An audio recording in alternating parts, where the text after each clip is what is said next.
भारतीय वज़ीर दिफा राजनाथ सिंह ने शंघाई ताउन तंजीम के इजलास के एलामी पर दस्तखत से इनकार कर दिया। राजनाथ सिंह ने एलामी में पहलगाम वाक़े का जिक्र न होने पर दस्तखत से इनकार किया है।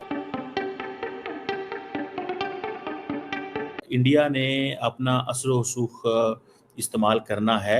इंडिया अपना असर रसूख इस्तेमाल करेगा, भले उसको चाइना से भी लड़ाई करनी पड़े तो वो करेगा, जिस मुल्क से भी लड़ाई लड़नी पड़े लड़ेगा। That those who sponsor, nurture and utilize terrorism for their narrow and selfish ends must bear the consequences. Bharat के डिफेंस मिनिस्टर राजनाथ सिंह साहब जो हैं वो पाकिस्तान पर उन्होंने बड़ी सख्त तनकीद की है शंघाई कोऑपरेशन ऑर्गेनाइजेशन के फोरम पे।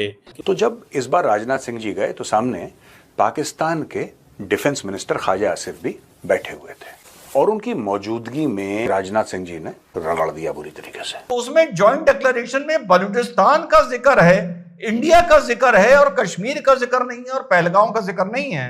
तो जब इस चीज पर नजर पड़ी माने राजनाथ सिंह जी के, तो उन्होंने बलवर कूटा, पाकिस्तान को आरोप लगाया चाइना पर दोगलेपन का। हिंदुस्तान का यही कहना था आरजू साहिबा कि जो क्रॉस बॉर्डर टेररिज्म है इसकी मजम्मत होनी चाहिए, इसके बारे में एक रोड मैप होना चाहिए, एक एक्शन प्लान होना चाहिए। और जब इन चीजों का तस्करा नहीं हुआ तो मैं समझता हूं कि रक्षा मंत्री राजनाथ सिंह जी ने अगर दस्तखत नहीं बनाए, जो बिल्कुल एक मुनासिब कदम था। जो बहुत बड़ी पॉजिटिव बात है कि आप एससीओ में जाएं और आप मना कर दें कि आप जॉइंट डिक्लेरेशन साइन ही नहीं करेंगे, बाढ़ में जाओ नहीं करते। फिर बोला कि नहीं जी जॉइंट डिक्लेरेशन की फिर चलो करते ही नहीं है, वो पूरा मामला ही सिंक हो गया। जय हिंद दोस्तों, स्वागत है एक और वीडियो में। दोस्तों, भारत के रक्षा मंत्री राजनाथ सिंह के हाथ में कलम थी, सामने पन्ना पड़ा था जिस पर शंघाई सहयोग संगठन की बैठक के बाद तैयार किया गया संयुक्त बयान लिखा था।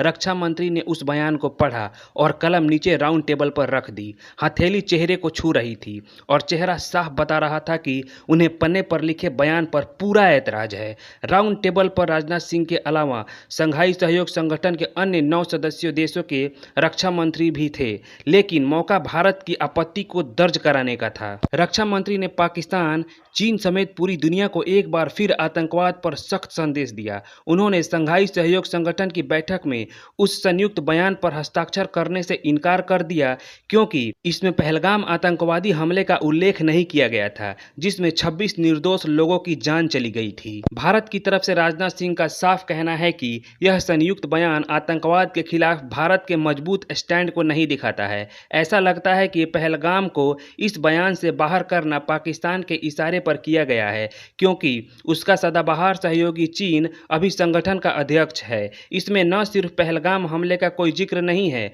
बल्कि उसकी जगह डॉक्यूमेंट में बलूचिस्तान का उल्लेख किया गया है और भारत पर वहां बिना नाम लिए अशांति पैदा करने का आरोप लगाया गया है। भारत ने चाइना में होने वाले एससीओ समिट के जॉइंट स्टेटमेंट में साइन करने से इनकार कर दिया। वो इनकार क्यों किया? उसका एक बड़ा ही वाज़ेह कारण था, बिल्कुल सीधी सी वजह थी कि भारत ने कहा कि क्रॉस बॉर्डर टेररिज्म का इसमें जिक्र नहीं है।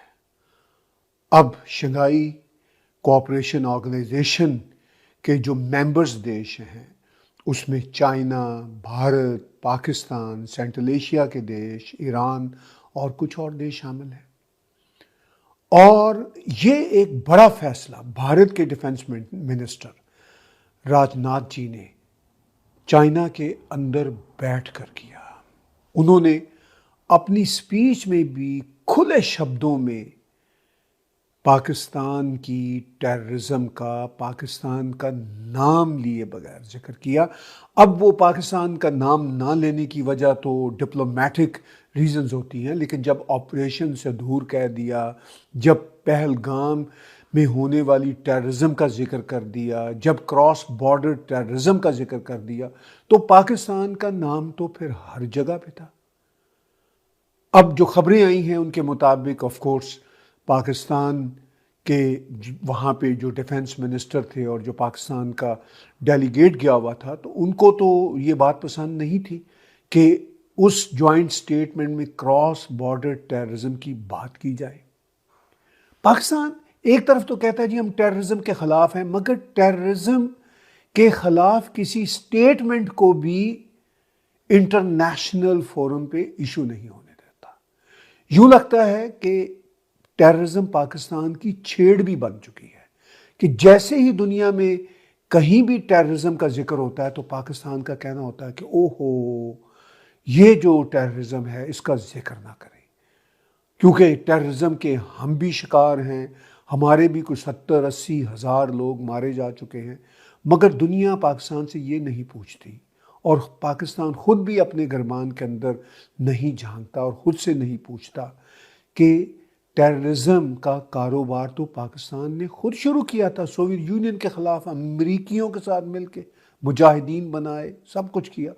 पाकिस्तान के डिफेंस मिनिस्टर खुद कह चुके हैं, अभी 1.5 महीना पहले उन्होंने स्काई न्यूज़ पे कहा था, जब भारत और पाकिस्तान की जंग छिड़ी थी तो उन्होंने कहा था कि भाई बात यह है कि हमने डर्टी काम अमेरिका का और वेस्ट का किया, टेररिज्म का काम किया। तो उस डर्टी काम के एवज पाकिस्तान को पैसे भी तो मिले थे ना, बिलियंस एंड बिलियंस डॉलर। तो पाकिस्तान का टेररिज्म का धंधा था और टेररिज्म के उसी धंधे को पाकिस्तान ने इस्तेमाल करते हुए ना सिर्फ भारत में टेररिज्म कराई बल्कि पाकिस्तान ने भी टेररिज्म के नाम पे चंदे इकट्ठे किए अपनी प्रॉक्सी ऑर्गेनाइजेशंस के तहत। तो अब पाकिस्तान ने शंघाई कोऑपरेशन ऑर्गेनाइजेशन की कॉन्फ्रेंस में कहा कि भाई हम टेररिज्म का जहां कहीं जिक्र आएगा हम उस जॉइंट स्टेटमेंट पे साइन नहीं करेंगे, क्योंकि टेररिज्म हमारा कारोबार भी है और हमारी छेड़ भी है। और जब उसका जॉइंट स्टेटमेंट में जिक्र ना आया, क्योंकि ये समिट इस बार पाकिस्तान के मास्टर चाइना के अंदर हो रहा था, तो जब टेररिज्म का उसमें जिक्र ना आया तो भारत के डिफेंस मिनिस्टर राजनाथ सिंह जी ने कहा कि भाई हम इस पे साइन नहीं करेंगे, हमारे लिए ये जॉइंट स्टेटमेंट बेमानी है। तो भारत का उस जॉइंट स्टेटमेंट पे साइन ना करना एक बहुत बड़ा मैसेज था दुनिया को कि भारत टेररिज्म को कितना सीरियस लेता है और टेररिज्म से कितना कंसर्न्ड है। देखिए,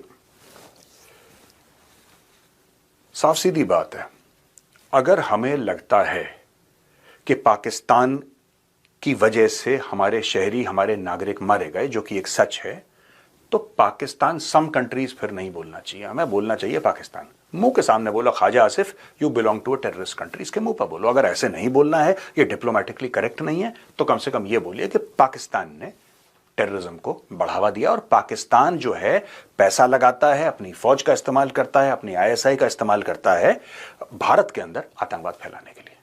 एक क्लियर कट बात आपको बोलनी पड़ेगी, क्योंकि जब तक आप बोलेंगे सम कंट्रीज, कुछ मुल्क, पाकिस्तान इतना बड़ा ढीठ का बच्चा है कि पाकिस्तान साफ बोल देगा सम कंट्रीज बोली थी, हमारे लिए तो बात ही नहीं करी, हम क्यों अपसेट हो इस चीज को लेकर, हमारे लिए थोड़ा ना बोला है। They are highly capable of doing this. So sometimes the message has to be passed bluntly and clearly, बिना लाग लपेट के। ठीक है, डिप्लोमेसी फॉर अनदर डे। खैर, स्ट्रॉन्ग स्टेटमेंट था राजनाथ सिंह जी का, और राजनाथ सिंह जी ने साफ दो टूक शब्दों में बोल दिया कि साहब ये देखिए, सारे देशों को मिलके इसको कम से कम कंडेम करना चाहिए। मैं एक कदम आगे लेता हूं कि सिर्फ कंडेमनेशन से कुछ नहीं होगा। अगर किसी को यह गलतफहमी है दुनिया में, मैं भारत की बात नहीं कर रहा, मैं कह रहा हूं भारत समेत कोई भी देश, SCO का मेंबर हो ना हो, इसका मेंबर हो उसका मेंबर हो, किसी को भी ये गलतफहमी है कि पाकिस्तान जैसे मुल्क, नॉर्थ कोरिया जैसे मुल्क, अगर इनको आपके कंडेमनेशन से फर्क पड़ता है, ठीक है, अगर किसी को भी ये डाउट है कि आप कंडेम करेंगे पाकिस्तान को कि तुम टेररिस्ट पालते हो और भेजते हो भारत के अंदर कत्ल गारत के लिए, और पाकिस्तान बोलेगा अरे यार हमें तो एहसास ही नहीं था, वी आर वेरी सॉरी। देखिए, ऐसा नहीं है कि पाकिस्तान से कोई गलती हुई है, पाकिस्तान ने जानबूझ के कराया, 10 बार सोच के कराया, प्लान के तहत कराया, पैसे डाल के किया है। उनकी पूरी गवर्नमेंट उसमें इन्वॉल्व है, उनकी फौज उसमें इन्वॉल्व है, इनके लेफ्टिनेंट जनरल्स, इनके कोर कमांडर्स, इनके ISI के चीफ, इनके 3 स्टार 4 स्टार अक्सर आतंकवादियों के साथ उठते बैठते रिलीजियस प्रोसेशंस में जाके मिलते हैं वहां पे ये लोग। और पाकिस्तान के जो सो कॉल्ड एलीट हैं, जो इंटेलेक्चुअल क्लास है पाकिस्तान की, वो इसको बुरा नहीं मानती। आप देखिए ना, इंडियंस की समझ में बहुत गड़बड़ है, मैं आपको बता रहा हूं। भारतवासियों की समझ में आप ये समझते हैं कि नहीं यार कुछ, क्योंकि हम अपने लेंस से लगा के पाकिस्तान को देखते हैं, हम ऐसा करते हैं कि नहीं यार कुछ, there is no problem, please understand, there is no problem. Pakistanis के लिए लश्कर तैयबा और जैश ए मोहम्मद एक बहुत अच्छी चीज है, आपको ये समझना पड़ेगा इंडियंस को।